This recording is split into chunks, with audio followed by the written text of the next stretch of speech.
Hello, and welcome to 5 Minute Math.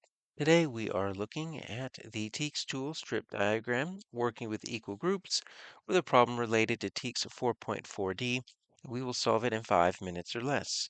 If you haven't done so already, please go ahead and take a moment to pause the video, work this problem out on your own, unpause it, and we will look at our answers together. So we have a warehouse. Packs 7 boxes, and each box contains 248 bottles. We're looking for how many bottles does it pack in 1 minute. All right, so this is going to be an equal groups problem because what we see here is that we've got the number of groups. So each box is going to equal a group.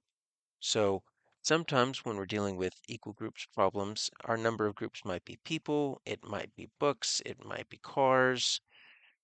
There's always going to be a set of something that has things in them. And it always has to have the same number in each one. So in this case, it says we have the same number, in this case 248, in each box. The fact that they're done in 1 minute is really just kind of extra information. It doesn't really matter. Unless they ask you how much do they do in 2 minutes or 3 minutes, but that's kind of beyond fourth grade. Right now we've got 7 boxes. Each box has the same number, so they're equal groups.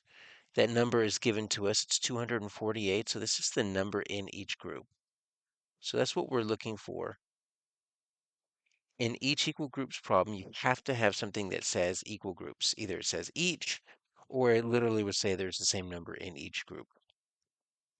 You have to have the number of groups, the number in each group, and or the total. One of those is going to be missing. In this case, we're looking for the total. How many bottles of water does the warehouse pack? Well, this is asking for our total. So when we have equal groups and we're missing the total, that means we're going to multiply. Because let me show you what the strip diagram is going to look like. So I'm going to draw this. And 1, 2, 3, 4, 5, 6. And let's extend that a little bit. There we go. All right, so I've got my 7 groups. These are my 7 boxes. Each of these has 248. Now, if I really wanted to, I guess I could line them up because remember, repeated addition does work, but that's just a lot of adding. So I'm going to multiply, and what I'm going to multiply is going to be 248 times 7 because I'm missing my total, so I need to multiply. There's 2 different ways we could do it. We can do it with partial products. We can do it with a standard algorithm. I'll show you both. So they both work. So 248 times 7, and then 248 times 7. All right, so partial products, you're going to treat each product on its own separate line. You're not going to carry or anything like that.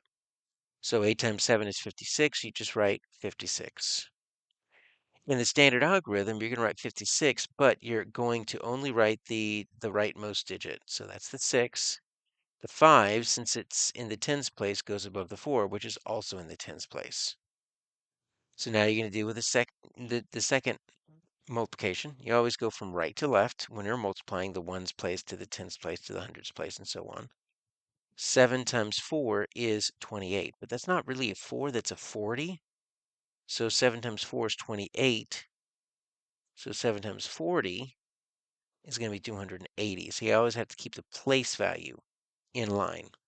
In this case, I don't have to. I can just say 7 times 4 is 28, but there's that 5. So you multiply first, then you have to add second. 28 plus 5 is going to get you 33. But you're also not going to write 33 up there. You're going to carry that 3 in the tens place. Now we're going to get to our last one. 7 times 7 times 2 is 14. It's not really a 2, it's a 200. So it's 1,400 because you need your 2 zeros there. Now I'm going to get my 14. I'm going to add the 3. That's going to give me 17. So my answer is going to be 1,736. I just have to do a little bit of addition on the back end when I'm doing my partial products, but they both get you the exact same answer, if B.